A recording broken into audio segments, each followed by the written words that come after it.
क़ाल सय्यदुना रसूलुल्लाह सल्लल्लाहु अलैहि वआलिहि वसल्लम अद्दिबू औलादकुम बिसलासि खिसाल हुब्ब रसूलिकुम व हुब्ब औलादि रसूलिकुम व तअलीम अल क़ुरआन औ कमा क़ाल सल्लल्लाहु अलैहि वआलिहि वसल्लम।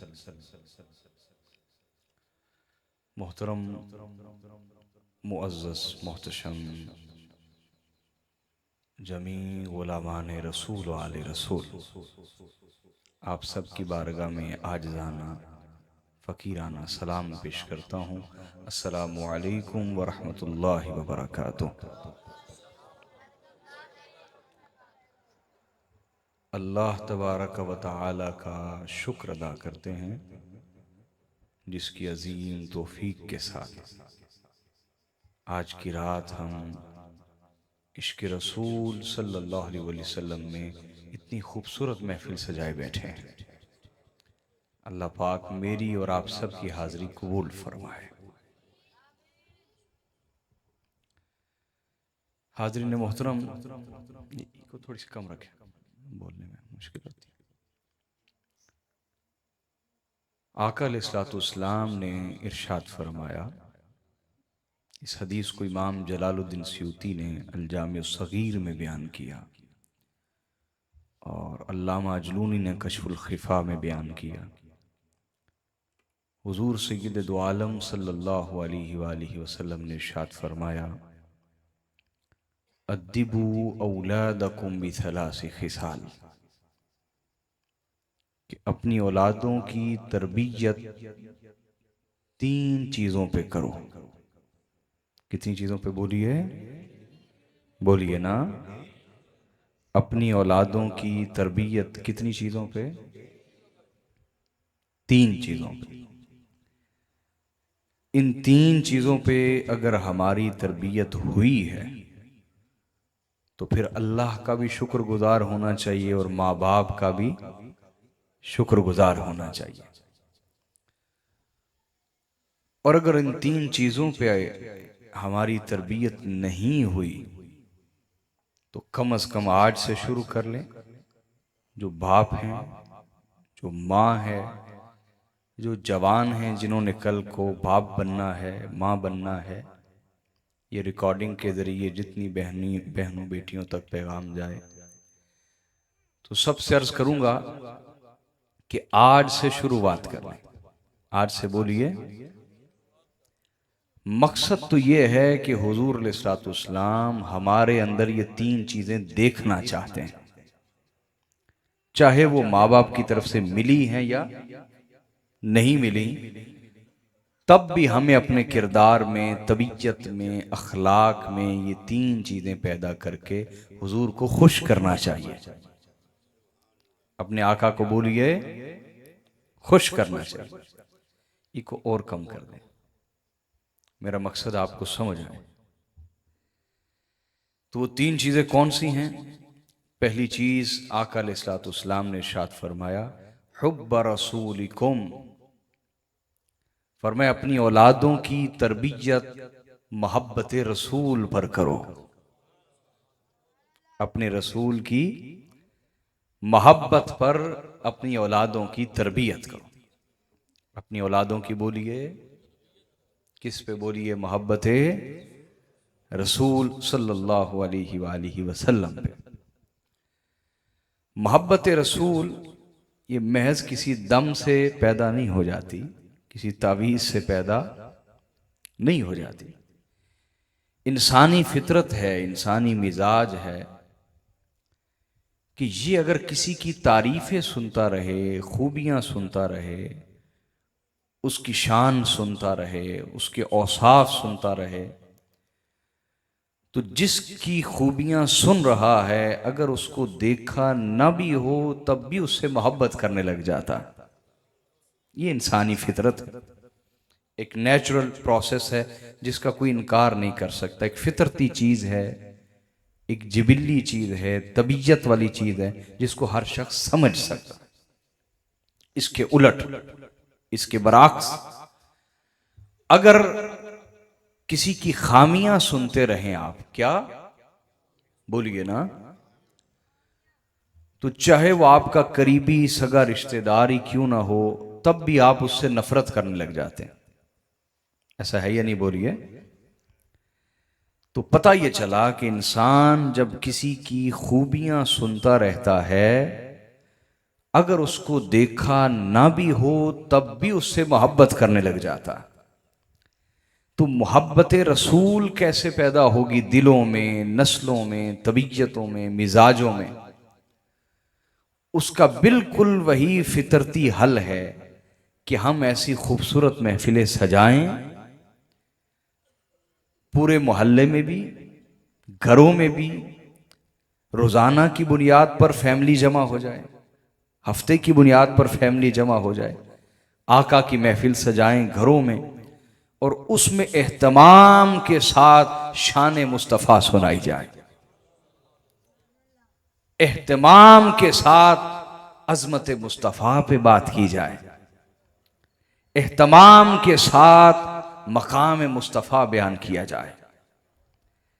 तो जब हमारे बच्चे, हमारी नस्लें बार बार शान मुस्तफ़ा सुनेंगी, अजमत मुस्तफ़ा का मौजू सुनेंगी, हुजूर की नाते सुनेंगी, आका की शानें सुनेंगी हमारी नस्लें, तो ये फितरती अमल ज़रूर ज़ाहिर होगा कि हमारे बच्चों को आका से सच्ची मोहब्बत हो जाएगी।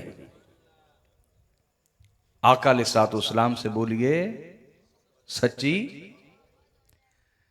अब मोहब्बत रसूल, इसका फायदा क्या है? अभी तो हुजूर हुक्म दे रहे हैं कि अपनी नस्लों की तरबियत किस पे करो, बोलिए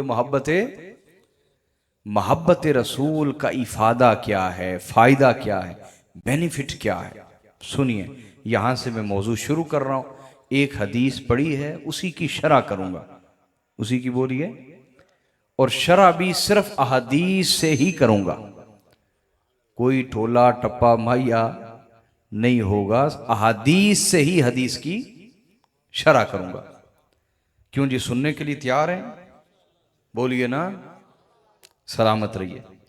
हदीस को हजरत अनस बिन मालिक ने रिवायत किया। किसने? बोलिए, हजरत अनस बिन मालिक रदी अल्लाह ताला अन्हु वो रिवायत करते हैं, और इस हदीस को इमाम बुखारी ने बयान किया। किसने? बोलिए, इमाम बुखारी इस हदीस को 5 मरतबा लाए। कितनी मरतबा? बोलिए, 5 मरतबा। इमाम बुखारी इस हदीस को हदीस नंबर, सही बुखारी में हदीस नंबर 6743 के तहत लाए। फिर इमाम बुखारी दोबारा इस हदीस को लाए, हदीस नंबर 5815 है, 5815। इमाम बुखारी तीसरी बार इस हदीस को लाए और हदीस नंबर 5816 है। इमाम बुखारी चौथी मरतबा इस हदीस को लाए, हदीस नंबर 5819 है। इमाम बुखारी 5वीं दफा इस हदीस को लाए। क्या? 5वीं दफा, और हदीस नंबर 3485 है। इसके अलावा इमाम मुस्लिम ने बयान किया, इमाम तिरमिज़ी ने बयान किया। तवज्जो है दोस्तों, मैंने हवाला जात दे दिए, बात कमजोर तो नहीं है ना? सुनिए, हजरत अनस बिन मालिक रदी अल्लाह तआला अन्हु फरमाते हैं कि मैं आका अलैहिस्सलाम की खिदमत में था, तो हुजूर अलैहिस्सलाम मस्जिद नबवी से बाहर तशरीफ ला रहे।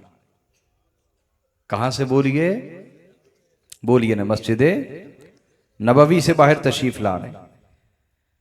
जैसे हुजूर मस्जिद के दरवाजे पर पहुंचे तो हजरत अनस कहते हैं फलकियना रजुलुन इंद सुद्दतिल मस्जिद, तो मस्जिद के दरवाजे पर एक शख्स खड़ा था।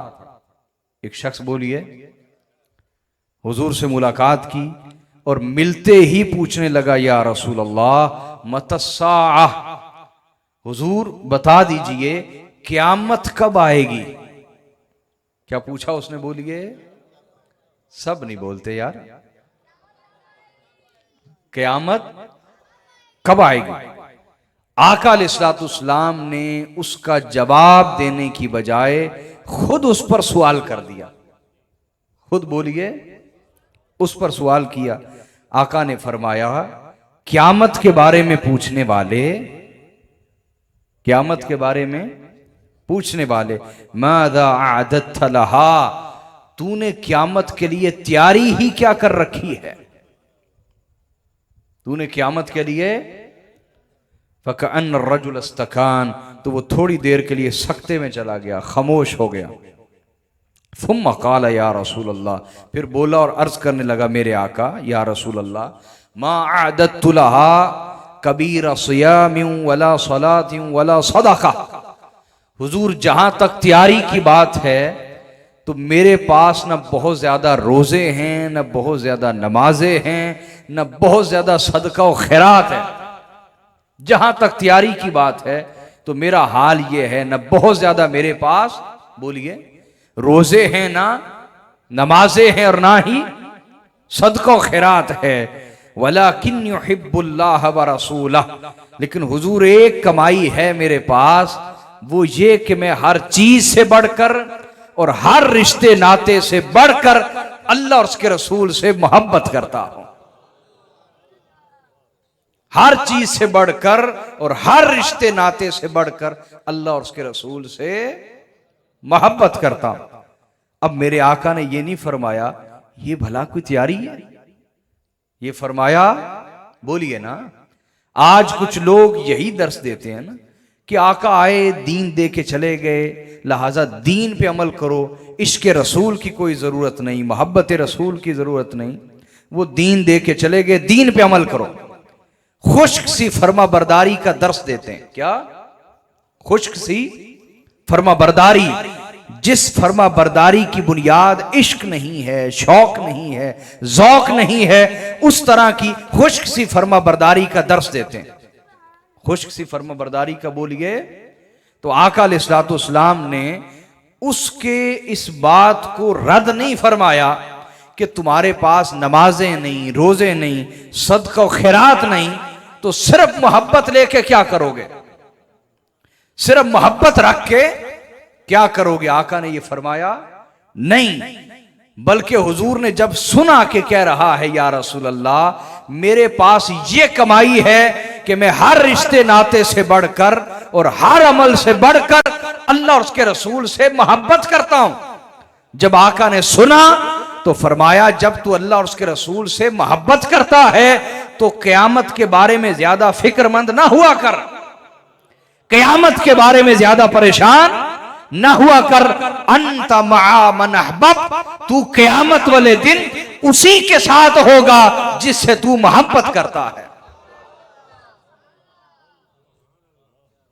जिससे तू बोलिए जिससे दुनिया में मोहब्बत करता है, तेरा हशर भी उसी के साथ होगा, तेरा हशर भी बोलिए। अब खुद हजरत अनस बिन मालिक फरमाते हैं कि ये सवाल तो उसने किया, लेकिन ये सवाल हमारे अंदर का भी था। ये सवाल बोलिए हमारे, वो फरमाते हैं कि हम खुद भी परेशान रहते थे कि मालूम नहीं क़यामत वाले दिन आका कहां हो और हम कहां हो, कि आका तो सैयदुल अंबिया हैं, इमामुल अंबिया हैं, हम कहां, गुलाम हुजूर कहां। तो हम खुद भी घबराए रहते थे, परेशान रहते थे, फिक्रमंद रहते थे। तो हजरत अनस फरमाते हैं कि हमें जिंदगी में दो सबसे बड़ी खुशियां मिली, दो बोलिए बोलिए सबसे बड़ी खुशियां कितनी? दो। कौन कौन सी? हजरत अनस फरमाते हैं पहली खुशी तब नसीब हुई जिंदगी में सबसे बड़ी खुशी जब हमने कलमा पढ़ के हुजूर की गुलामी कबूल कर ली, आका की बोलिए। और फरमाया दूसरी खुशी जिंदगी में तब नसीब हुई जब आका की जुबान अक़दस से सुन लिया कि तू क़यामत वाले दिन उसी के साथ होगा जिससे तू मोहब्बत करता है। तो फरमाते हैं कि इस फरमान ने हमारी परेशानी दूर कर दी, हमारी फिक्रें दूर कर दी, परेशानियां बोलिए दूर कर दी। एक ईमान और यकीन हासिल हो गया कि क़यामत वाले दिन अगर हम आका से मोहब्बत करते हैं, अमल कुछ कमजोर भी हुआ तब भी हुजूर की संगत, माइयत और हुजूर की सोहबत और कुर्बत नसीब हो जाएगी। तो हाजरीन ये मोहब्बत रसूल है, ये बोलिए जो क़यामत की सबसे बड़ी तैयारी है, सबसे बड़ी। आप कभी इन महफिलों को मामूली ना समझा करें।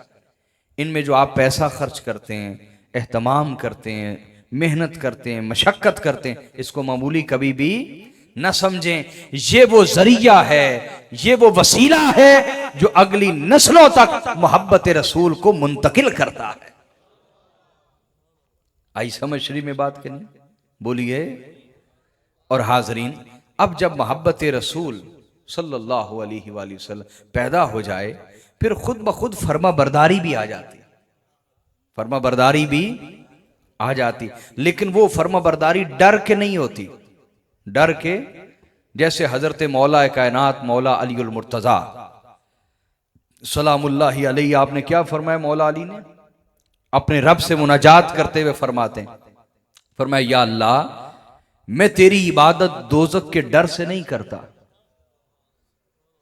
मैं तेरी इबादत दोजक के डर से, कि ये गुलामों की इबादत है, नौकरों की इबादत है, उन पे डंडा कस के रखो तो काम करते हैं, न करो तो काम नहीं करते। कहा परवरदिगार, मैं तेरी इबादत दोजक के डर से नहीं करता क्योंकि ये गुलामों की इबादत है, और ना मैं तेरी इबादत जन्नत के लालच में करता हूं क्योंकि ये ताजरों की इबादत है। किन की इबादत है? बोलिए। ना मैं तेरी इबादत दोजक के डर से करता हूं कि ये गुलामों की इबादत, और ना तेरी इबादत जन्नत के लालच में करता हूं कि ये ताजरों जैसी इबादत है, बल्कि मैं तेरी इबादत फकत इसलिए करता हूं क्योंकि तू इबादत के लायक है, तू इबादत के। ये देखिए, ये एक शौक है। क्या है? बोलिए। और खुद मौला अली फरमाते हैं, कौन? बोलिए। खुद मौला कायनात मौला अली उल मुर्तजा फरमाते हैं कि मैंने पूछा या रसूल अल्लाह, आपकी सवारी क्या है? क्या पूछा? या रसूल अल्लाह, आपकी, बोलिए ना, आपकी। तो आका ने फरमाया, अली, मेरी सवारी शौक है, मेरी सवारी, बोलिए, खौफ से पढ़ाएगी नमाज ज्यादा देर कायम नहीं रहती, खुसूसन जिस दिन बाप घर ना हो नमाज नहीं पढ़ी जाएगी। मैं सही कह रहा हूं या नहीं? लेकिन अगर शौक पैदा हो गया अल्लाह का, उसके रसूल का, रात की तन्हाई में मुसल्ले पर दुरूदो सलाम पढ़कर अनवारो तजल्लियात दिल में उतरने का एक कैफ पैदा हो गया, एक सुरूर पैदा हो गया, एक रूहानी रिश्ता ताजदारे कायनात सल्लल्लाहु अलैहि वसल्लम से पैदा हो गया, तो फिर बाप चाहे घर पे ना हो, चाहे कब्र में भी चला जाए, रात की तहज्जुद कभी कज़ा नहीं होती। एक शौक पैदा हो गया ना। क्या पैदा हो गया? बोलिए। इसलिए अपने बच्चों को डंडे के जरिए से नमाज पढ़ाने की बजाय उनमें शौक पैदा करें कि ये अल्लाह से मिलाती है, ये खुदा के करीब करती है। तो दिल में लिकाए इलाही का, खुदा की मुलाकात का जब शौक पैदा हो जाए, क्या शौक पैदा हो जाए, और इंसान तन्हाइयों में खुदा को सजदा करने लग जाए, तो उसे सजदा शब्बीरी की खुशबू मिलने लग जाती है, सजदा हुसैनी की खुशबू।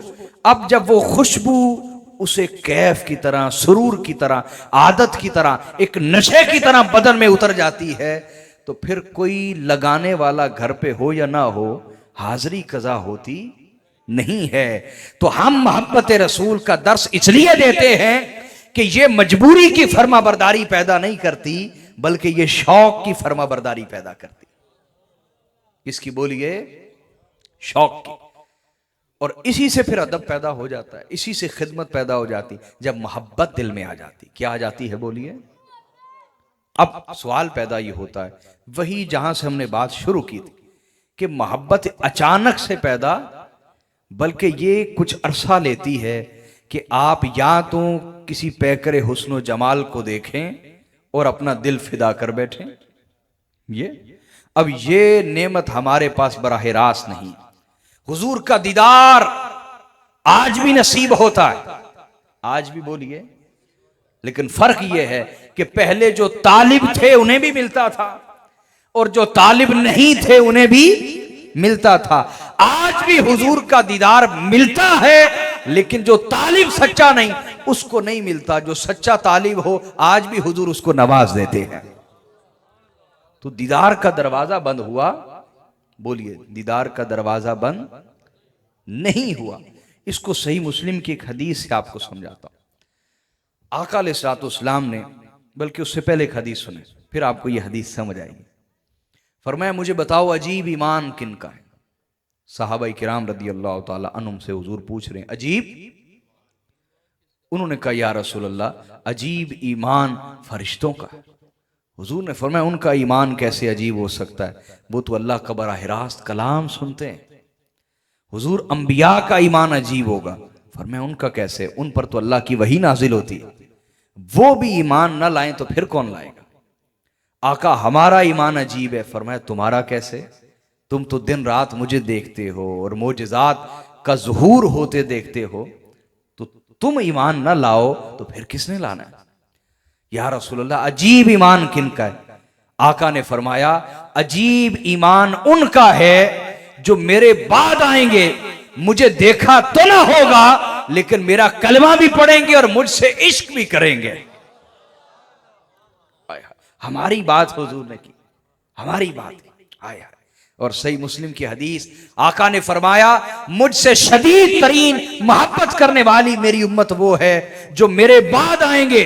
उनमें से ऐसे लोग भी होंगे जो तमन्ना करेंगे, या रसूल अल्लाह, काश हमारा सारा माल चला जाए, हमारे सारे अहलो अयाल चले जाएं, बस एक दफा आका आपका दीदार नसीब हो जाए।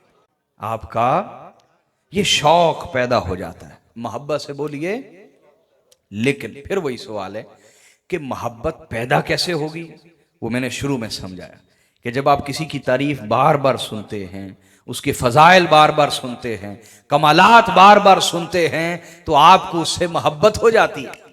तो जब हम अपने बच्चों को महफिलें सजाकर, चाहे घरों में चाहे मस्जिदों में, महफिलें सजाकर उन्हें हुजूर की नाते सुनाएंगे, ताजदारे कायनात की शानें सुनाएंगे, कभी अजमत मुस्तफ़ा का मौजू सुनाएंगे, कभी शान मुस्तफ़ा का मौजू सुनाएंगे, कभी फजाइल मुस्तफ़ा सुनाएंगे, कभी खसाइल मुस्तफ़ा, शमाइल मुस्तफ़ा सुनाएंगे, कभी हुजूर का हुस्न जमाल सुनाएंगे, कभी हुजूर की प्यारी आंखों पे बात करेंगे, कभी हुजूर की खूबसूरत मुबारक जुल्फों पे बात करेंगे, कभी आका के खूबसूरत सीने की बात करेंगे, कभी हुजूर की पुश्ते मुबारक की बात करेंगे, कभी आका के बैठने कभी उठने की बात करेंगे, कभी आका के चलने कभी ठहरने की बात करेंगे, कभी हुजूर के सोने कभी जागने की बात करेंगे, कभी आका अलैहिस्सलाम के इख्तियारात पे बात करेंगे, कभी हुजूर के मोजज़ात पे बात करेंगे, कभी हुजूर की बरक़ात पे बात करेंगे कि हमारी थूक से बीमारियां पैदा होती हैं, हुजूर किसी बीमार की आंख में लाबे दहन लगा दें, वो हमेशा के लिए शिफा पा जाती है। मौला कायनात की आंखें और हजरत कतादा की आंख निकल जाती है, वहां वो लाबे दहन लग जाए, वो हमेशा के लिए तंदुरुस्त हो जाती है। हमारी थूक से तो बीमारियां पैदा हो और आका किसी कड़वे खारे पानी के कुएं में लाबे दहन फेंक दें, डाल दें, वो हमेशा के लिए मीठा हो जाता है। तो हर पहलू से आका की शान, अजमत, फिर कभी हुजूर के अखलाक सुनाए जाए, हुजूर की बर्दाश्त सुनाई जाए, मेरे आका का हुस्न सुलूक सुनाया जाए, आका अलैहिस्सलाम के हिल्म पे बात की जाए, हुजूर के इल्म पे बात की जाए। हर पहलू से जब हुजूर की शान, अजमत, मकाम, रिफत, मकानत, मर्तबत अपनी नस्लों के सामने बयान करेंगे तो फितरती तकाजा खुद को दोहराएगा। जैसे जैसे हुजूर की शान सुनेंगे वैसे वैसे उनमें मोहब्बत मुस्तफ़ा पैदा होती चली जाएगी। अब हाज़रीन मोहतरम, आइए उस शौक को जिंदा करने के लिए एक हदीस आपको सुनाता। तवज्जो है दोस्तों, मैंने आपसे कहा था कि यह सारा दरसे हदीस होगा। क्या होगा? बोलिए। सारा दरसे हदीस होगा और कोई बात दाएं बाएं की हम करेंगे। इस हदीस को इमाम तिबरानी ने बयान किया। किसने? बोलिए। अल-मुअजमुल औसत। और इमाम हैसमी ने मजमू ज़वाइद में इस हदीस को बयान किया। हदीस के रावी हजरत जाबिर बिन अब्दुल्ला। कौन? बोलिए। जाबिर बिन अब्दुल्ला अंसारी रदी अल्लाह ताला अन्हु। वो फरमाते हैं, बेलो, वो फरमाते हैं, काना लिआले रसूलिल्लाहि खादिमुन तख्दुमुहुम, कि आले रसूल की एक खादिमा थी। आले रसूल की एक सैयदा ज़हरा की, हसनैन करीमैन की अलैहिमुस्सलाम। एक खादिमा थी, युकालु लहा बरीरा, उन्हें बरीरा कहा जाता था। क्या कहा जाता था? रदी अल्लाह ताला अन्हा। क्या नाम था बोलिए? बरीरा। और देखें तारुफ कितना सोना है।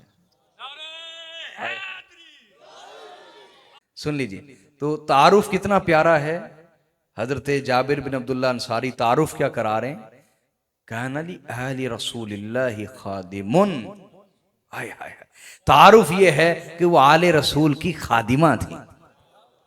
हाय हाय, आले रसूल की, बोलिए वाह वाह वाह, कैसा सोना तारुफ है, कितना सोना और कितना खूबसूरत तारुफ है कि वो आले रसूल की खादिमा थी, आले रसूल की। बोलिए हाजरीन, क्या चाहते हैं कि क़यामत वाले दिन हमारा भी यही तारुफ कराया जाए? हाय हाय, ए उम्मत मुस्लिमा, जिस आका ने आपको कलमा पढ़ाया, उस कलिमा का सिला तो ये देते कि हुजूर से भी वफा की इंतहा कर देते, और हुजूर के घराने से भी वफा की होना तो यही चाहिए था ना। बोलिए, लेकिन हमको ये क्या हो गया, ये कैसी नजर लग गई हमें कि हम हसद करते हैं तो नबी के घर से हसद करते हैं, हम नफरत रखते हैं तो नबी के घर से नफरत रखते हैं, बुग़्ज़ रखते हैं तो रसूल के घर से बुग़्ज़ रखते हैं। अगर हमें किसी का जिक्र अच्छा नहीं लगता तो वह नबी के घर का जिक्र। ये कैसी नजर लग गई, हम किस राह पे चल पड़े। कभी तन्हाई में सोचना चाहिए ना, आखिर हम किसकी वजह से ये जिद पे उतर आए। हम बोलिए, किसकी वजह से ये जिद पे ऊपर उतर आए, इस नफरत और बुग़्ज़ के ऊपर उतर आए। होना तो यह चाहिए था कि ये हिंदू, ये सिख, ये यहूदी, ये ईसाई हमारी मिसाल देते कि अगर किसी कौम ने अपने लीडर की नस्ल के साथ वफा की है तो वो उम्मत मुस्लिमा है। क्यों भाई, होना तो ये चाहिए था ना, होना। बोलिए, लेकिन हम देखते हैं कि यहां मौला अली भी दुखी दिल गए।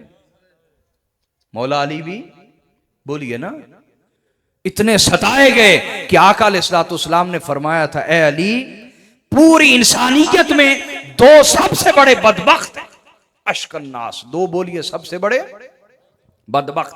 पहला वो बदबख्त जिसने हजरत सालेह अलैहिस्सलाम की ऊंटनी की टांगे काट दी, कूंचे काट, और दूसरा वो सबसे बड़ा बदबख्त, ए अली, जो तुम पर हमला करेगा और उसके हमले के सबब तुम्हारी दाढ़ी खून से रंगीन हो जाएगी। तो इतने सताए गए हजरत मौला कायनात, इतने कि आप अपनी दाढ़ी पकड़ के कहते थे, तू आखिर खून से कब रंगीन हो, तू आखिर खून से। और अल्लामा जलालुद्दीन स्यूती को पढ़ें तारीखुल खुलफा में, उन्होंने ये अल्फाज लिखे कि हुजूर मौला कायनात मौला अली अल मुर्तजा हाथ उठा के कहते थे, परवरदिगार मुझे इनके दरमियान से उठा ले और इन पर वो मुसल्लत कर जिसके ये हकदार है। अंदाजा फरमाइए आप। इधर इमाम हसन मुज्तबा है, मेरे आका के नवासे, हमारे आका के नवासे, हुजूर के बेटे, जाने मुस्तफा, रूहे मुस्तफा, हसन मुज्तबा, मेरे आका की आंखों की ठंडक हसन मुज्तबा, हुजूर के कंधों पर सवारी करने वाले हसन मुज्तबा, हुजूर की पुश्ते मुबारक पर हालत सजदा में सवारी करने वाले हसन मुज्तबा। उनके साथ क्या किया उम्मत ने, क्या किया कलमा पढ़ने वालों ने, क्या किया? उन्हें 7 मरतबा जहर दिया। कितनी मरतबा? और जो आखिरी जहर था, 40 दिन तक इमाम तड़पते रहे और 40 दिन तक आपको खून की उल्टियां आती रही। क्या आती रही? 40 दिन तक तड़पते रहे, 40 दिन। वो जहर देने वाले भी खुद को मुसलमान ही समझते थे, कलमा ही पढ़ते थे और खुद को मुसलमान समझते। हाजरीन, इमाम हुसैन के साथ क्या किया गया? इमाम हुसैन के साथ वो जुल्म हुआ कि तारीख में कभी किसी नबी की उम्मत ने अपने नबी की आल औलाद के साथ ये जुल्म न किया कि सर काट के नेज़ों पे चढ़ा दिए और लाशों पर घोड़े दौड़ा के बोटी बोटी कर दी और उस पर बकायदा ढोल बजाए गए कि बागी कुचल दिए गए। और उसके बाद आप हसनी नस्ल पढ़ लीजिए, सब के सब आपको शहीद नजर आएंगे। हुसैनी नस्ल पढ़ लें कोई जहर से शहीद, किसी को मीनारों के अंदर, मस्जिद और मोहल्लात के मीनारों में जिंदा कैद करके ऊपर से मीनार बना दिए गए। तारीख पढ़िए आप। क्या हम ये तारीख बदलना नहीं चाहते? बोलिए ना, हमें बदलनी चाहिए ना, कि हम अपने जमाने में खुद भी नबी के घर से वफा करें, अपनी आल औलाद को भी सिखाएं कि इस घर से हमेशा वफा करनी है। हमेशा बोलिए, क्यों भाई, ये उम्मत का फर्ज है या नहीं है? बोलिए ना। और उलमा का फर्ज है या नहीं है कि वो ये तालीम दें, वो ये प्रैक्टिकल दें, वो खुद ये करके दिखाएं, अपने किरदार से, अपने अमल से, अपनी बोली से, अपने रवैयों से ये करके दिखाएं। ये जिम्मेदारी है या नहीं है? तो हमें तारीख बदलनी चाहिए ना। बदलेंगे, अल्लाह आपको सलामत रखे। आइए मैं आपको हदीस सुना रहा हूं, सैयदा ज़हरा की एक खादिमा की, सलामुल्लाहि अलैहा, सैयदा ज़हरा की। उसका तारुफ क्या आया हदीस में? ये नहीं कि 1000 नफल रोजाना पढ़ती थी, रोजाना रोजा रखती थी। हदीस में तारुफ क्या आया जनाब बरीरा का? कि आले रसूल की खिदमत करती थी। आले रसूल की बोलिए, सईदा ज़हरा के घर झाड़ू देती, हसनैन करीमैन के कपड़े धोती। हाय हाय, ये आज मोहब्बतें ही हमसे छीन ली गई। कभी हमने गौर किया कि ये कहीं हमारी बदबख्ती तो नहीं कि जहां हमने झुकना था वहां ना झुके, और जहां नहीं झुकना था हम वहां झुके हुए? कभी हमें सोचना चाहिए, ये खिदमतें हमसे उठा ली गई। तो हाजरीन, हजरत बरीरा रदी अल्लाह ताला अन्हा, एक दिन सईदा ज़हरा ने किसी काम भेजा बाहर। बोलिए, किसी काम भेजा, बाहर भेजा उनको। अब वो चूंकि खातून थी, क्या खातून थी ना, वो बाजार में एक शख्स खड़ा था। बाजार में, बोलिए, एक्स्ट्रा नेक आदमी था। कौन था? बोलिए, खुद को बहुत ज्यादा नेक समझने वाला, एक्स्ट्रा नेक।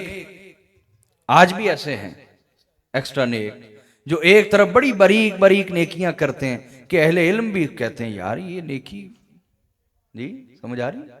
एक्स्ट्रा नेक, एक तरफ इतने नेक हैं उन ज़ाहरी नेकियों में जो लोगों को दिखाई देती, ताकि लोग उनकी तरफ मायल हों और लोग समझे इनसे ज्यादा नेक कौन है, इनसे ज्यादा परहेजगार कौन है। समझ आ रही है बात?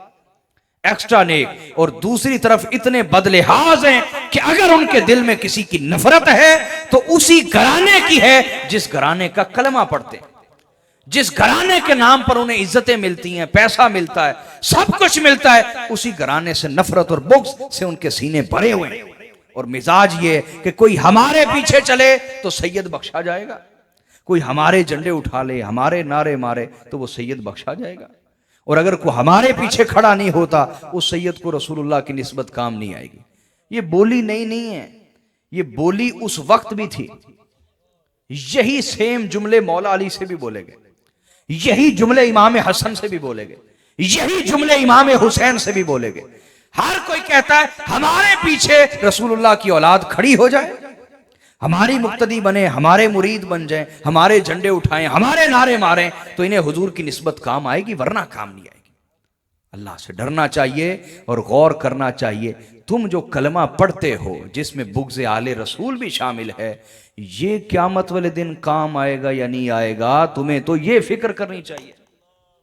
तुम्हें तो प्यारे भाई, तुम हमारी फिक्र न करो, हमारी फिक्र, इतने खैर खा न बनो हमारे, अपनी फिक्र करो कि तुम्हें कलमा काम आएगा। याद रखो, नबी के घराने से रिश्ता हर आलिम और पीर से पहले नबी के घराने से आपका रिश्ता। कोई आलिम, कोई पीर इस घराने से दूर करे, चाहे वो किसी भी अंदाज से दूर करे, समझे कि वो यजीदी शख्स है, अपनी शनाख्त छुपाए बैठा है और आपके ईमान और अकीदे को बर्बाद कर रहा है। क़यामत वाले दिन उस पीर ने, उस आलिम ने आपके काम नहीं आना, बल्कि वो मुनाफिकीन की सफ में खड़ा होगा। कहां? किन की सफ में? कि एक तरफ एक्स्ट्रा नेक और दूसरी तरफ इतना बदलिहाज कि जिस घर की वजह से इस्लाम, ईमान, इज्जतें, पैसा सब कुछ मिल रहा है, उसी घर से नफरत है, उसी घर से। बोलिए, अब ऐसे लोग उस दौर में भी थे, उस दौर में भी बोलिए थे। अब हजरत बरीरा जब बाहर निकली तो उनके बाल खुल गए, दुपट्टे से बाहर आ गए, चोटी खुल गई ना, बालों की क्या खुल गई।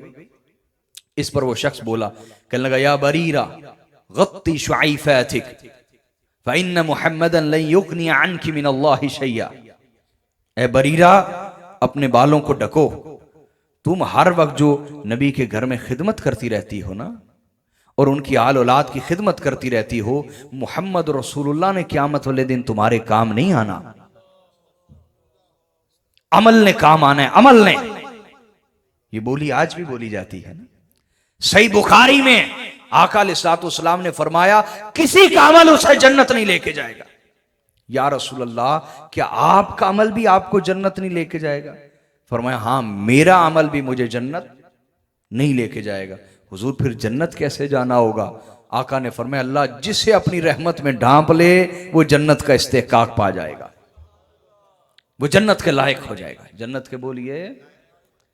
अब मैं इस हदीस पे दोबारा आता हूं।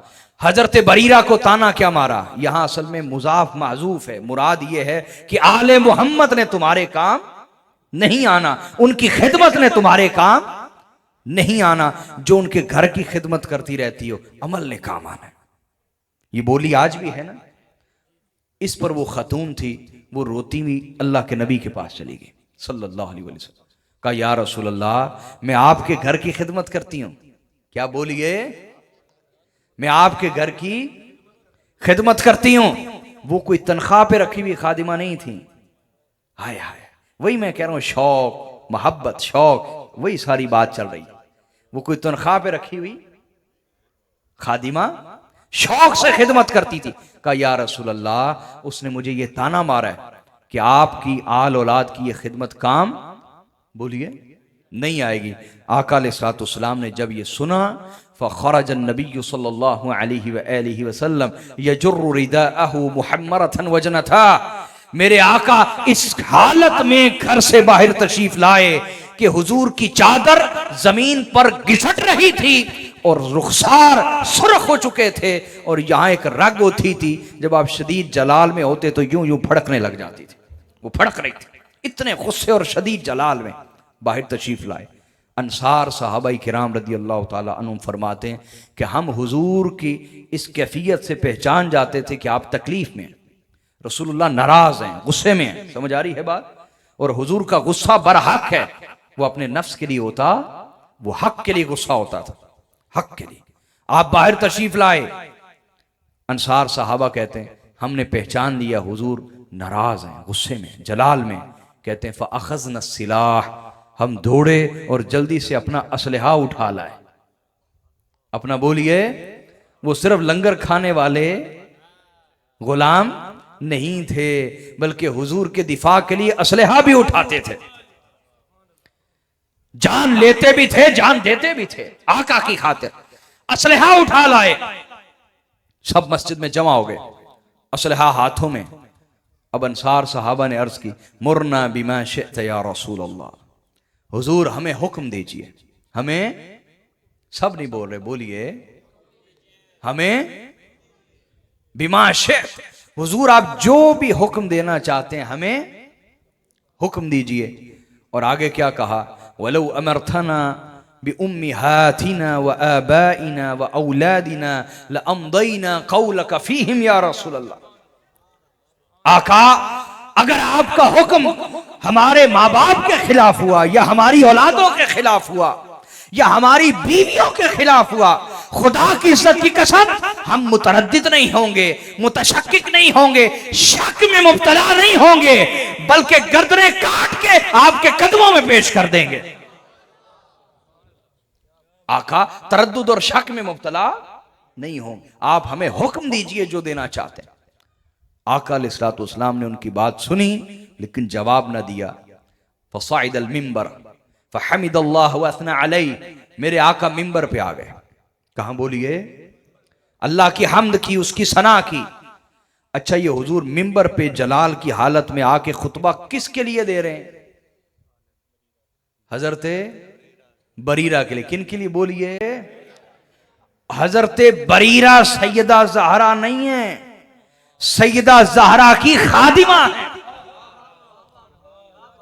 सैयदा ज़हरा की, बोलिए, सैयदा ज़हरा की गुस्ताखी ना हुई थी, बल्कि सैयदा ज़हरा की खातिमा की गुस्ताखी हुई तो मेरे आका मिंबर पे आ गए दिफा करने के लिए। हुजूर बोलिए, जिसकी खादिमा की शान और अजमत और मकाम यह है कि आका अलैहिस्सलाम उनके दिफा के लिए हुजूर मिंबर पे आ गए, उस सैयदा ज़हरा की शान क्या होगी, सैयदा कायनात की शान क्या होगी। बहलोलपुर वालों, मेरा जुमला समझ आया? सैयदा ज़हरा की बेअदबी नहीं हुई थी, बल्कि सैयदा ज़हरा की खादिमा की बेअदबी हुई। मेरे आका मिंबर पे आ गए और मिंबर पर आकर यूं खुतबा देने में दर्स है कि ऐ मेरी उम्मत, हमेशा इस घर का दिफा करना। इस घर का तो क्या, जो इस घर की खिदमत करता हो उसका भी हमेशा खुल्लम खुल्ला अलल ऐलान बरसरे मिंबर दिफा करते रहना। इस घर के खिदमत गुजारों का भी हमेशा बोलिए, भाई हलवा खाना ही सुन्नत नहीं है, खुल्लम खुल्ला अहले बैत और उनके खुद्दाम का दिफा करना भी हुजूर की क्या है, सुन्नत है। क्या है बोलिए? तो ये सुन्नत भी तो याद रखिए ना। हम इस सुन्नत को क्यों भूल गए, क्यों हमारे अंदर से ये सुन्नत उठा ली गई? आखिर हमें किस से जिद है? उस घर से जिनकी मोहब्बत ईमान है। आखिर हमें किस घर से एक जिदबाजी शुरू हो गई है? वो घर जिनसे मोहब्बत ईमान है। अल्लाह हमें समझ दे, हम किस राह पे चल पड़े, खुदा हमें अक्ल अता फरमाए। हाजरीन तवज्जो है दोस्तों, सुनिए। आका मिंबर पे आए, कहां बोलिए? और मिंबर पे आके आका अलैहिस्सलाम बिस्मिल्लाह, मिंबर पे मेरे आका सल्लल्लाहु अलैहि वसल्लम आए, उनकी बात का जवाब दिया। बोलिए, नहीं, जो उन्होंने कहा ना हमें हुक्म दे, हुजूर ने उनकी बात का जवाब मिंबर पे आ गए और मिंबर पे आके फरमाया, लोगों बताओ मन अना, मैं कौन हूं। क्या पूछा बोलिए? बोलें तो सही, मैं क्या पूछा? क्या सब नहीं जानते ये अल्लाह के रसूल है? हुजूर ये सवाल क्यों कर रहे हैं? इसलिए कि आका बताना ये चाहते हैं कि जो मेरी निस्बतों की तहकीर करता है, जो मेरी निस्बतों का इस्तिग़फ़ाफ़ करता है, जो मेरी निस्बतों को मामूली और हल्का जानता है, दर हकीकत वो मुझे ही नहीं जानता। वो मेरी शान का इनकार कर रहा है। जो मेरी आल औलाद और मेरी आल औलाद के खिदमत गुजारों की तहकीर करे, उन्हें हकीर जाने, उन्हें मामूली जाने, वो दर हकीकत मेरी तहकीर कर रहा है और मेरी शान का इनकार कर रहा है। मेरी शान का बोलिए। आका ने फरमाया, बताओ मैं कौन हूं। क्या पूछा बोलिए? इस पर उन्होंने कहा, अंत रसूलुल्लाह व अलैहिस्सलाम, हुजूर आप अल्लाह के रसूल हैं और आप पर सलाम हो, आप पर। आका ने फरमाया, मैं अपने मनसब के बारे नहीं पूछ रहा, अपनी जात के बारे पूछ रहा। रिसालत मेरा मनसब है। रिसालत हुजूर समझाना ये चाह रहे हैं यहां कि रिसालत तो आगे मुंतकिल नहीं होगी, लेकिन मेरी जात तो मुंतकिल होगी ना। मेरे खून, मेरी नस्ल की सूरत में मेरी आल औलाद का हर फर्द मेरा जुज होगा, मेरी जात का। तो आका समझाना ये चाह रहे हैं कि रिसालत तो मुझ पर खत्म हो गई, रिसालत आगे नहीं चलेगी, लेकिन जात मुस्तफा तो आगे चलेगी ना। अपने जुज की सूरत में जात रिसालत तो आगे चलेगी। इसलिए पूछा, बताओ मैं कौन हूं। क्या पूछा? सब खामोश हो गए। आका अलैहिस्सलाम ने फरमाया, सुनो, अना मुहम्मद इब्न अब्दुल्लाह इब्न अब्दुल मुत्तलिब इब्न हाशिम इब्न अब्द मनाफ। आका ने फरमाया, सुनो, मैं मुहम्मद बिन अब्दुल्लाह हूं, मैं मुहम्मद बिन अब्दुल्लाह हूं और मैं अब्दुल मुत्तलिब का पोता हूं, बिन हाशिम हूं, बिन अब्द मनाफ हूं और मैं वो हूं। तवज्जो है दोस्तों, जाग के बैठना। बड़ी खूबसूरत ईमान अफरोज हदीस सुनाने लगा हूं। शायद ये आप में से चंद लोगों ने पहले सुनी हो, अक्सरियत ने पहले ना सुनी हो। तवज्जो, आका अलैहिस्सलाम ने फरमाया, मैं कौन हूं? सुनो। फरमाया, अना सय्यदु वलदी आदम वला फख्र। फरमाया, मैं कुल औलाद आदम का सैयद व सरदार हूं।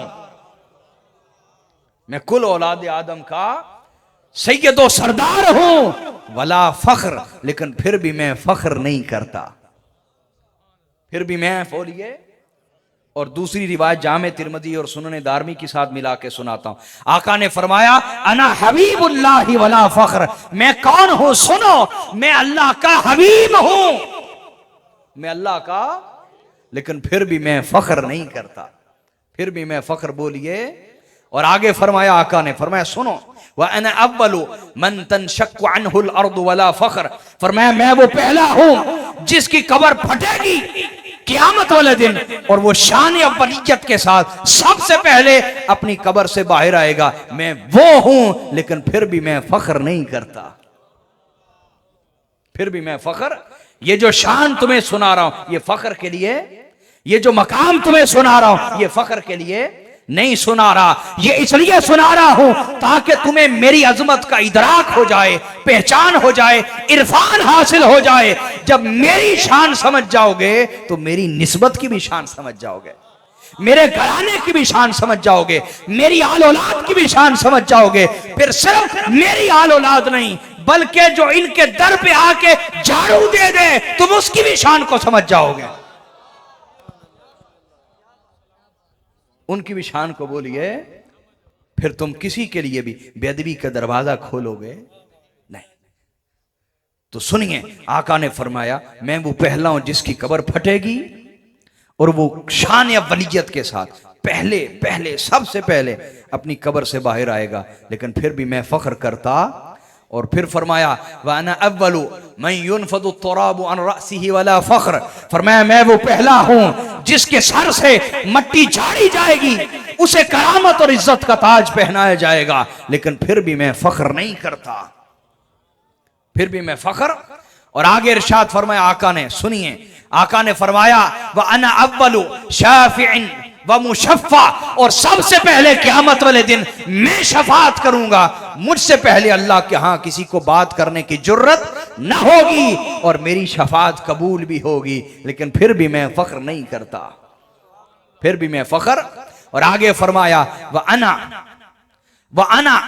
अव्वलु मन युहर्रिकु हिलकल जन्नह, फरमाया मैं वो पहला हूं जो जन्नत के दरवाजों की कुंडियां खटखटाऊंगा, और मेरे खटखटाने पर जन्नत के दरवाजे खोले जाएंगे, लेकिन फिर भी मैं फख्र नहीं करता,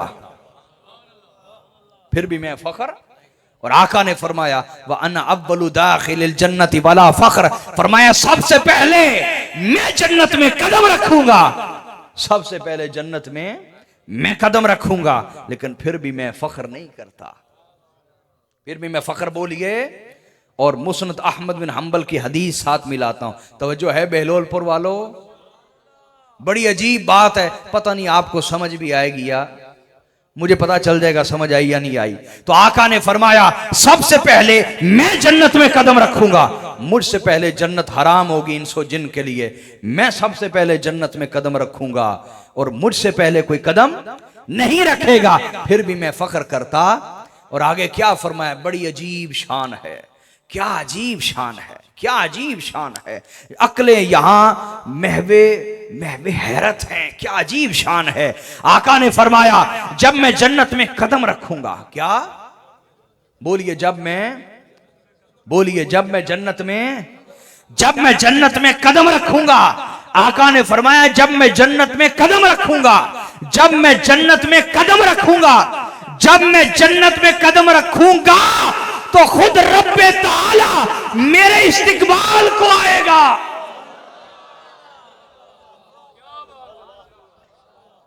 खुद रब्बे ताला मेरे इस्तिकबाल को आएगा, लेकिन फिर भी मैं फख्र नहीं करता,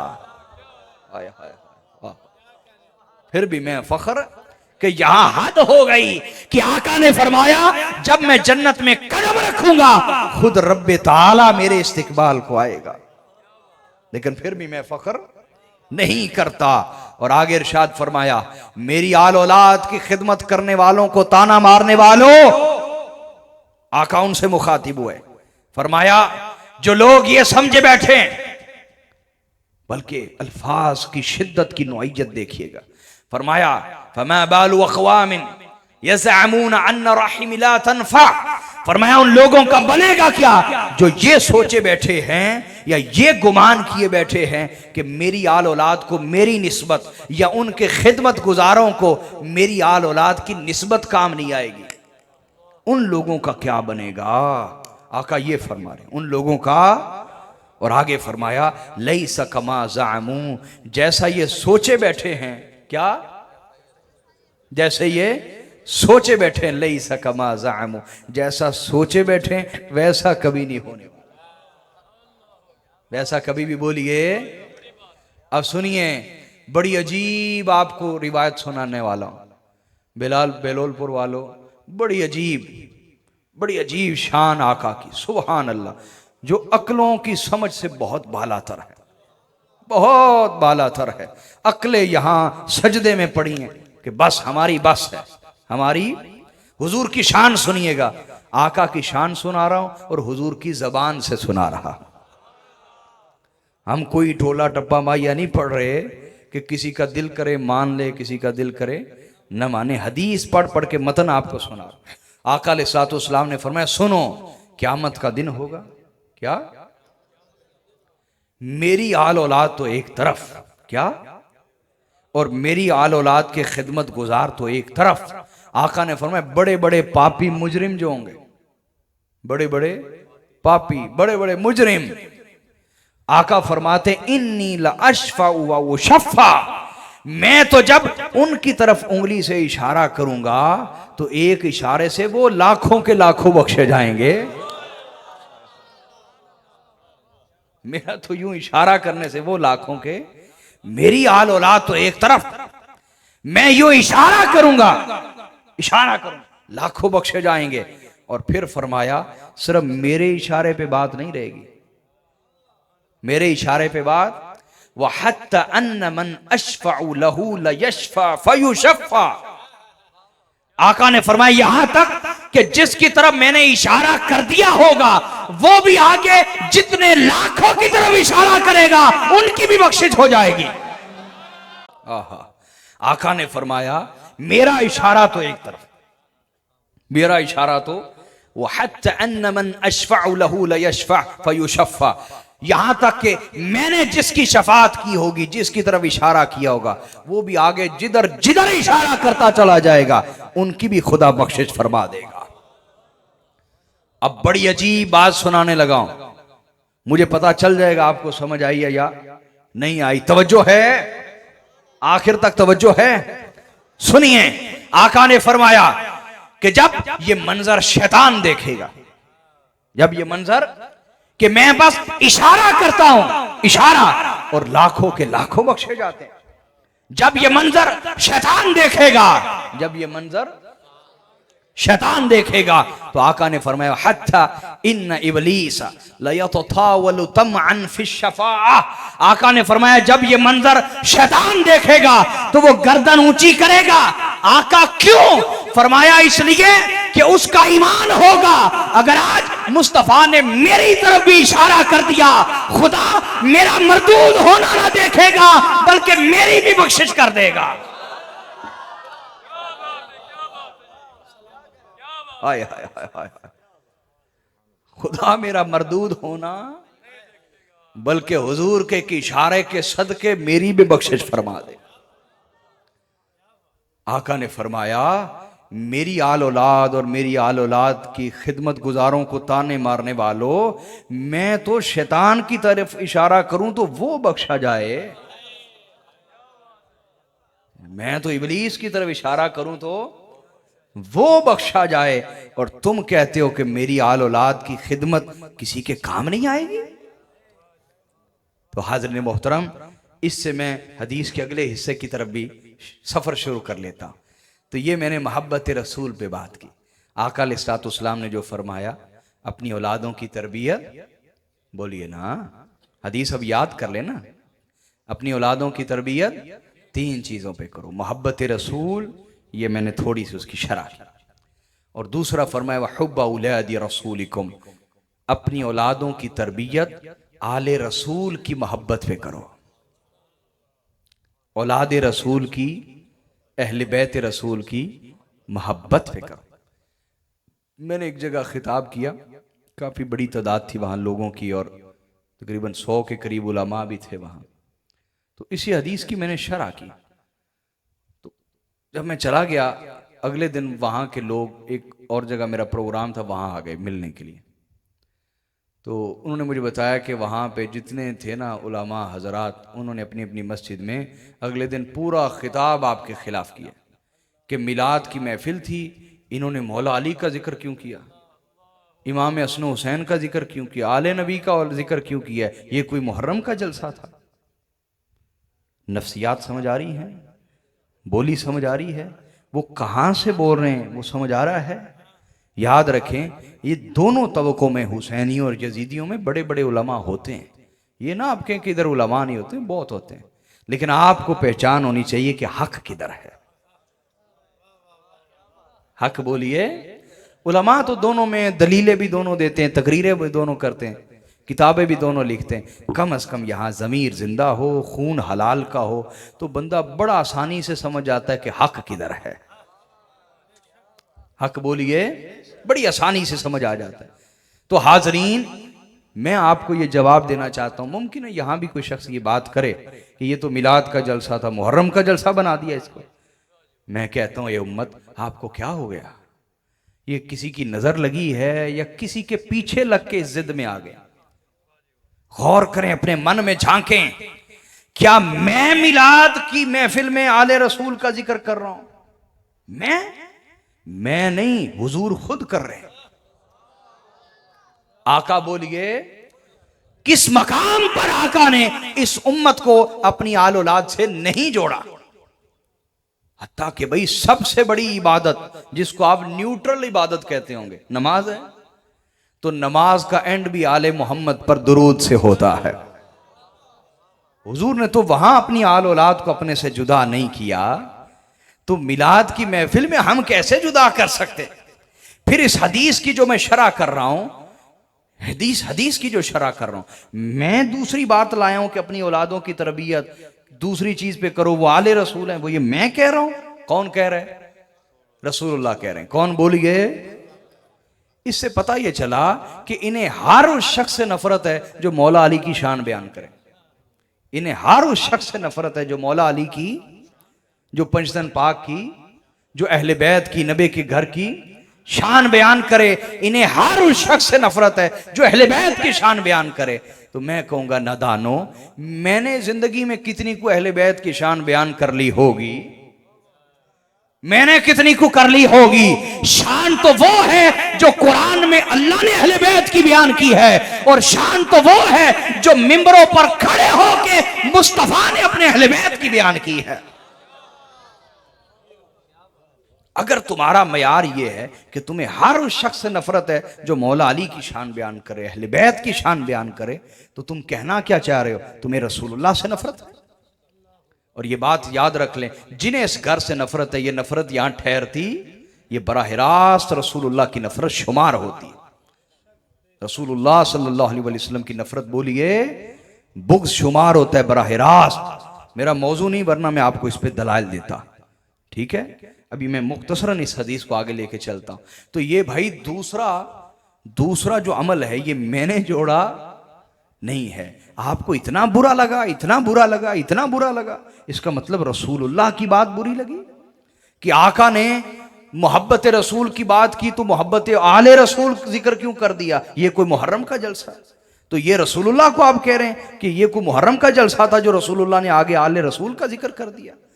ऐसी नफरत नबी के घर से, जिस घर के नाम पर ईमान, इस्लाम, आलिम कहलाते हैं, मुफ्ती कहलाते हैं, लोग खिदमत करते हैं, हाथ पांव चूमते हैं, उस घर की तो इतनी वफा आपको करनी चाहिए थी उस घर से कि दुनिया मिसाल देती। क्यों जी, ऐसा होना चाहिए था या नहीं? हम किस तरफ चल पड़े? खुदा हमें हिदायत दे। आइए मैं आपको समझाता हूं। तो आका ने फरमाया, दूसरी चीज जिस पे अपनी औलादों की तरबियत करो, वो क्या है?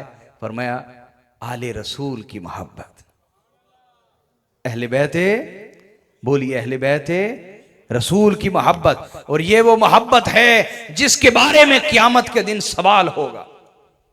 क़यामत वाले दिन, बोलिए, ये मामूली चीज नहीं, क़यामत वाले दिन सवाल होगा। हजरत अबू बरज़ा असलमी बयान करते हैं, इस हदीस को कसरत से मुहद्दिसीन ने बयान किया। मेरी किताब आज की रात छप के आ गई होगी दरगाह पे ना, 20 दिन से गई हुई थी। तो मैंने एक किताब लिखी है अहले बैते तहार के फ़ज़ाइल पर, 112 सही और हसन दर्जे की हदीसों को जमा किया और फिर उनकी मुख्तसर शरह भी लिखी है, क्योंकि हदीसें तो जमा कोई भी कर सकता है, लेकिन साथ मुख्तसर शरह लिखी। और उसका पैटर्न ये है, उसका तरीका ये है कि रोज़ाना घर में महफिल सजाएं और एक हदीस अपने बच्चों को याद करा दें, उसका तर्जमा अपने बच्चों को वो इस अंदाज से कि आप मदरसे में, स्कूल में, घरों में रोज़ाना एक हदीस याद करवाएं, रोज़ाना एक। इस तरह साल में आप 3 दौर कर लेंगे उस किताब के, 3 दफ़ा उसको पढ़ लेंगे। है ही सारी हदीस की किताब, हदीस पे। और किताब का नाम रखा है बाक़तुल अज़हार फी मनाकिबि अहलिल बैतिल अतहार, ये किताब का नाम। इस किताब से, इस नाम से कोई किताब आपको अरबो अजम में नहीं मिलेगी, एक नया नाम है। बाका कहते हैं गुलदस्ते को, किसको कहते हैं, और अजहार फूलों को, कलियों को। तो तर्जमा ये बना अहले बैत अतहार के फ़ज़ाइल पे मुश्तमिल कुदसी और नबवी फूलों का गुलदस्ता, ये किताब का नाम। तो ये छप के आ गई होगी, तो इंशाल्लाह सोशल मीडिया पे आपको उसकी वीडियोस भी मिल जाएंगी, उसका लिंक भी मिल जाएगा। आप सब ने वो ज़रूर ख़रीदनी। और मैंने ज़िंदगी में जो भी किताब छपवाई है, कभी उसकी आमदन, प्रॉफिट, 1 रुपया भी कभी मेरी जेब में नहीं गया। मैंने उसको सदात की खिदमत के लिए वक्फ़ किया हुआ है, आले रसूल की खिदमत के लिए वक्फ़ किया हुआ है। मैं खुद भी सैयद हूँ, लेकिन मैं खुद को पीछे रख के पहले समझता हूँ कि मैं हुजूर के घर का वकील हूँ, उनका अदना सा छोटा सा हकीर वकील। तो मैंने कभी भी अपनी किताब का कोई प्रॉफिट अपनी ज़ात पे, बीवी बच्चों पे लगाना खंजीर शराब की तरह हराम जानता हूँ। इसका अजर अल्लाह के यहाँ समझता हूँ और क़यामत वाले दिन लेना चाहता हूँ उनकी बारगाह से। तो इसलिए ये नहीं समझना अपनी किताब बेच रहा हूँ आपको, नहीं, वो लिखी आपके लिए, लिखी बोली है तो आपने ज़रूर लेनी, लेंगे ना, अल्लाह आपको सलामत रखे। इसके हवाला जात वहां देख लीजिएगा। तवज्जो है दोस्तों, टाइम काफी हो रहा है, लेकिन मैंने आपको चीजें काफी समझानी है, तवज्जो है ना। हजरत अबू बरज़ा असलमी रदी अल्लाह ताला वो रिवायत करते हैं, फरमाते आका अलैहिस्सलाम ने इरशाद फरमाया, ला तज़ूलु क़दमा अब्दिन हत्ता युसअल अन अर्बअ। फरमाया आका अलैहिस्सलाम ने, क़यामत वाले दिन अल्लाह ताला जब तक किसी शख्स से 4 सवाल नहीं कर लेगा, उसको अपने सामने से हटने नहीं देगा। कितने सवाल बोलिए, बोलिए कितने सवाल। अब ये हदीस भी आपकी अक्सरियत पहली दफा सुनेगी, आप में से अक्सर लोग ये पहली हदीस उन्होंने सुनी नहीं होगी जो सुनाने लगे। कितने सवाल जी बोलिए, 4। पहला सवाल आका ने फरमाया, पहला सवाल अल्लाह करेगा, अन जसदिही फीमा अफनाह फीमा अबलाह, जिस्म के बारे में सवाल होगा। किसके बारे में बोलिए, कि अपने जिस्म को किन किन कामों में लगाए रखा। काश अल्लाह हमारी तन्हाइयां पाक कर दे। मेरे आका दुआ करते थे, या अल्लाह हमें सिखाने के लिए, या अल्लाह मेरी तन्हाई मेरी महफिल से ज्यादा नेक बना दे। काश हम भी तन्हाइयों से अंदर से नेक हो जाए, हमारा मन जो बहुत सी खराबियों की गंदगी से भरा हुआ ये साफ हो जाए। बाहर से हम और हैं, अंदर से और है। हजरत ईसा अलैहिस्सलाम फरमाते थे, ए उलमा यहूद, तुम चूना फिरी हुई कब्रों की तरह हो, अंदर बोसीदा हड्डियां हैं, ऊपर चूना फिरी हुई खूबसूरत टाइल पत्थर लगी हुई कब्र है। काश हम अंदर से ठीक हो जाए।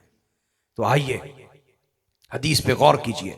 सवाल होगा अपने जिस्म को किन कामों में लगाए रखा, तन्हाई में क्या करते रहे, महफिल में क्या करते रहे।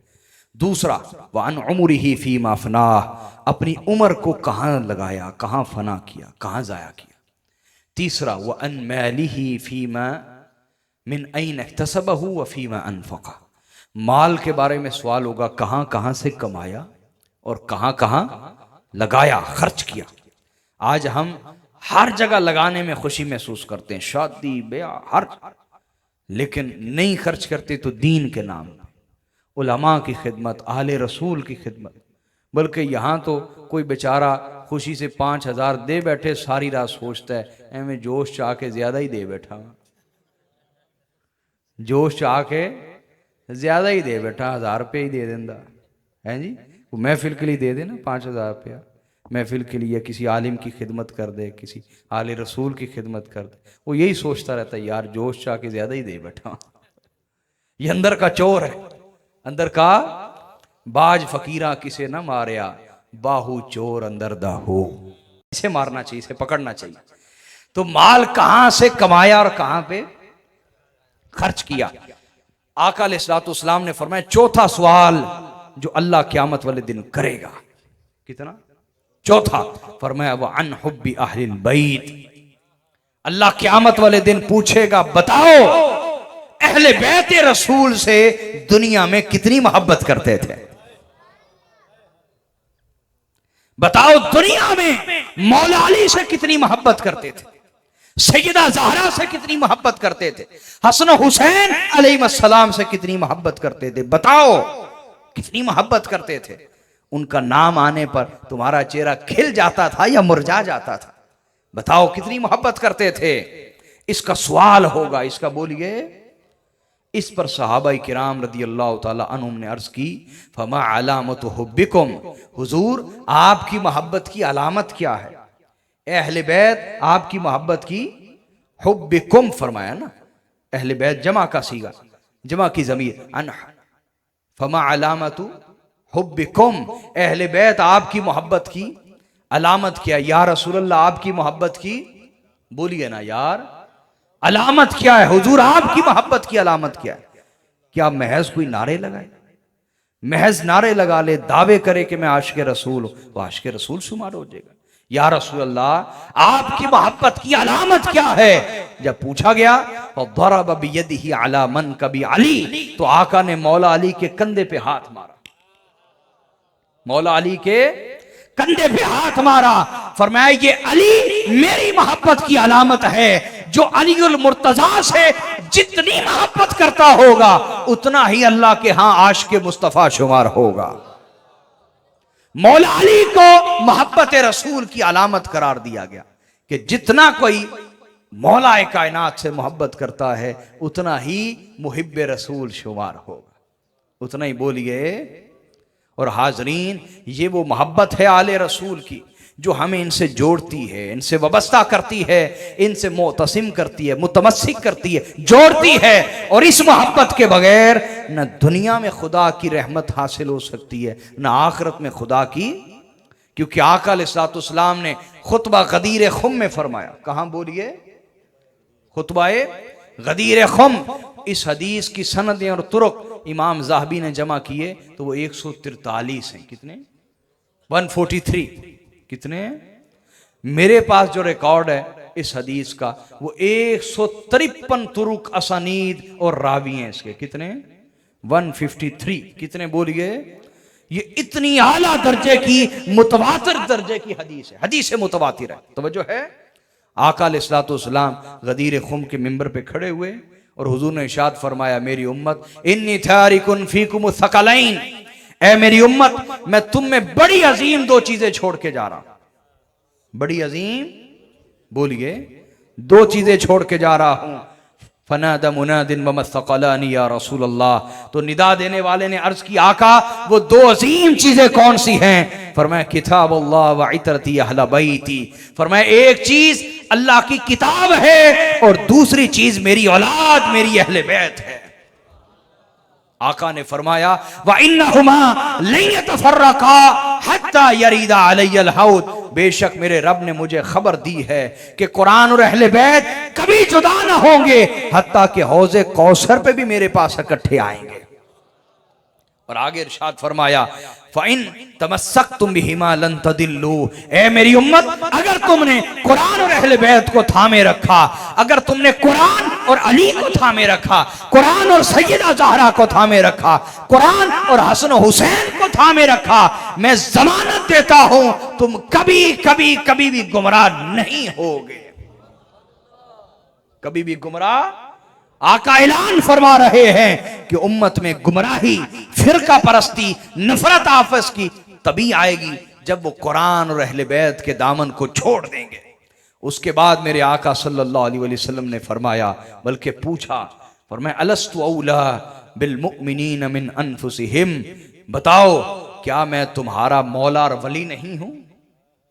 क्या मैं तुम्हारा वली और मौला नहीं हूं? क्या मैं तुम्हारी जानों से ज्यादा तुम पर हक नहीं रखता? तुम्हारा मौला नहीं, तुम्हारा मालिक नहीं, तुम्हारा सरपरस्त नहीं, तुम्हारा वली नहीं, ये सारे मानिए यहां पे। क्या मैं तुम्हारा वली और मौला नहीं? सब ने कहा या रसूल अल्लाह, आप हमारे मौला हैं, आप हमारे सरपरस्त हैं, आप हमारे आका हैं। फरमाया शहादत देते हो? हुजूर शहादत देते हैं। फरमाया गवाही देते हो? आका गवाही देते हैं। आका अलैहिस्सलाम ने जब गवाही ले ली तो मिंबर पर मौला अली को बुलाया। फ़अख़ज़ बियदी अली जिन, फिर मौला अली का हाथ पकड़ा और बुलंद करके फरमाया फिर सुन लो, मन कुन्तु मौला हो फ़हाज़ा अली मौला, जिस जिसका मैं मौला हूं उसका ये अली मौला है। और जब ये ऐलान हो चुका और मौला कायनात मिंबर से नीचे उतर रहे थे, कहां से? सबसे पहले हजरत उमर फारूक आगे बढ़े रदी अल्लाह ताला। उन्होंने हाथ पकड़ लिया मौला अली का और कहा बख बख यब्न अबी तालिब अस्बहत व अमसैत मौलाया व मौला कुल्ली मुमिनिन व मुमिनतिन। ए अबू तालिब के शहजादे, आपको मुबारक हो, आपको मुबारक हो, आप मेरे भी मौला बन गए हैं, आप मेरे भी मौला बन गए हैं। हर मोमिन मर्द के मौला, हर मोमिन औरत के मौला बन गए हैं। और जब हुजूर मिंबर से नीचे उतरे तो हजरत अबू हुरैरा फरमाते हैं, कौन? रज़ी अल्लाह ताला अन्हु। देखो इस हदीस को रिवायत कौन कर रहा है? कई रावी हैं, हजरत अबू हुरैरा की रिवायत भी मैंने दी। ये मुसन्नफ इब्न अबी शैबा में आई है, ये बुखारी मुस्लिम के उस्ताद है इब्न अबी शैबा। उन्होंने ये अल्फाज दर्ज किए हैं अपनी किताब में हजरत अबू हुरैरा के तरीक से कि जब आका अलैहिस्सलाम मिंबर से नीचे उतर रहे, मिंबर से बोलिए, उसी वक्त कुरान मजीद की आयत नाजिल हो गई, अल यौम अकमलतु लकुम दीनकुम व अतममतु अलैकुम निअमती व रदीतु लकुमुल इस्लाम दीना। आज के दिन मैंने तुम्हारे लिए तुम्हारा दीन मुकम्मल कर दिया है। लिहाजा वो दीन जिसमें विलायत अली ना हो, अली का इश्क ना हो, अली की विलायत ना हो, मौला अली की गुलामी ना हो, वो दीन कोई फैब्रिकेटेड घड़ा हुआ दीन तो हो सकता है। दीन इस्लाम वही है जो विलायत अली पर मुकम्मल होता है। तो ये आका ने फरमाया इनकी मोहब्बत पर अपनी औलादों की तरबियत करो, अपनी औलादों की बोलिए तरबियत। और तीसरी चीज फरमाई व तालीम अल कुरान, अपनी औलादों की तरबियत कुरान की तालीम पे करो। कुरान की बोलिए, कुरान की तालीम बहुत सारी चीजें, लेकिन मैं दो चीजें आपको बताना चाहूंगा। क्यों जी? वो जो है फिर हम गुफ्तगू खत्म करते हैं। कितनी? दो चीजें। पहली चीज वो है इत्तिबाए रसूल, रसूलुल्लाह की पैरवी, रसूलुल्लाह की इत्तिबा, इक्तिदा, फॉलोइंग। हुजूर ने जैसे जिंदगी गुजारी अपनी जिंदगी को वैसे ढालना। वैसे बोलिए, ये कुरान की सबसे बड़ी तालीम है।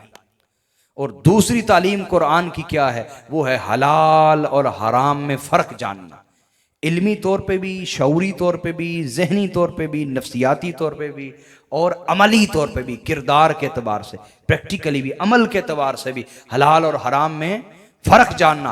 हलाल बेधड़क होके करना और हराम के कभी करीब ना जाना। चाहे वो नज़र का हराम हो, तवज्जो करो बहलोलपुर वालों, मेरी तरफ तवज्जो करो, बेटो भाइयों मेरी तरफ तवज्जो करो। न कभी नजर का हराम करना, क्या ये कुरान की तालीम है। न कभी जुबान का हराम करना, न कभी कान का हराम गलत सुनना है। जबान का हराम चुगली, गीबत है, बोहतान है, इल्जाम है, झूठ है, खयानत है। समझ आ रही है? न कभी पेट का हराम करना, यानी रिस्क के हराम अंदर ना जाए, रिश्वत का माल, झूठ का माल, खयानत का माल, लूट का माल, गसब का माल, छीना हुआ माल अंदर ना जाए।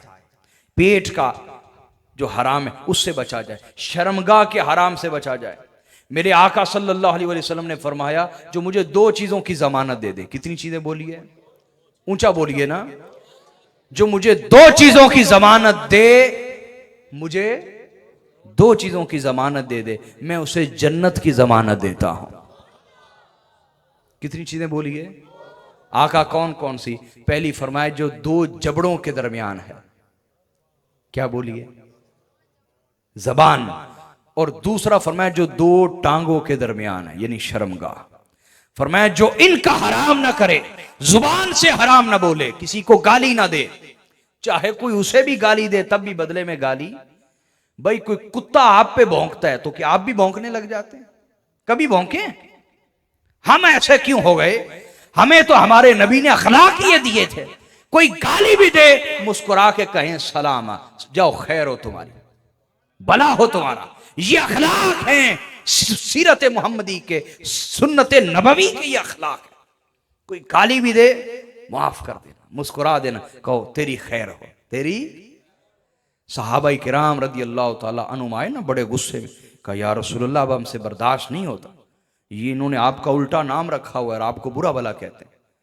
लेकिन मेरे आका सुभान हलीम, हलीम मीठी तबीयत के, क्या मीठी तबीयत के, हलीम, हलीम तबीयत में हिल्म, हिल्म, हिल्म, नरमी, प्यार, शफकत, मोहब्बत, ये था मिजाज में। आका ने फरमाया अच्छा क्या कहते हैं हुजूर? वो कहते हैं मुजम्मम, मुजम्मम कहते हैं, मुजम्मम।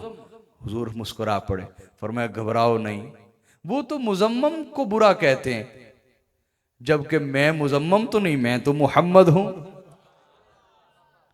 इसलिए लड़ो मत, घबराओ मत, छोड़ो छोड़ो, वो तो मुजम्मम को बुरा कहते हैं। ये हुजूर का मिजाज है।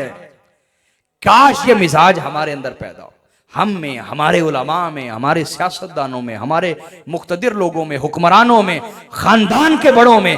हमारी नस्लें हमसे सीखती हैं, उलमा से सीखती हैं, असातिज़ा से सीखती हैं, प्रोफेसर टीचर से सीखती हैं, खानदान के बड़ों से सीखती हैं। आज हम अपनी नस्लों को सिर्फ नफरत सिखा रहे हैं और अपनी नस्लों को अपने लिए गुनाहे जारिया बना रहे हैं, बजाय सदका जारिया बनाने के गुनाहे जारिया बना रहे, नफरत सिखा रहे, तकब्बुर करना सिखाते हैं, गाली देना सिखाते हैं, मुआफ करना नहीं सिखा रहे, बर्दाश्त नहीं सिखा रहे, मोहब्बत नहीं सिखा रहे, नफरत का बदला मोहब्बत से देना ये नहीं सिखा रहे, पत्थर के बदले फूल पेश करना ये नहीं सिखा रहे, गालियों के बदले क्या, गालियों के बदले दुआ देना ये नहीं सिखा रहे। ये मेरे नबी की सीरत है, ये मेरे नबी की बोलिए, और ये मिलाद का पैगाम है। मिलाद का बोलिए तो हलाल और हराम में फर्क जानना, जुबान का हराम ना करना, गाली ना देना, गीबत ना करना, चुगली ना करना, इल्जाम बोहतान ना लगाना, शर्मगाह का जिना ना, हराम ना करना, यानी जिना ना करना, बदकारी ना करना।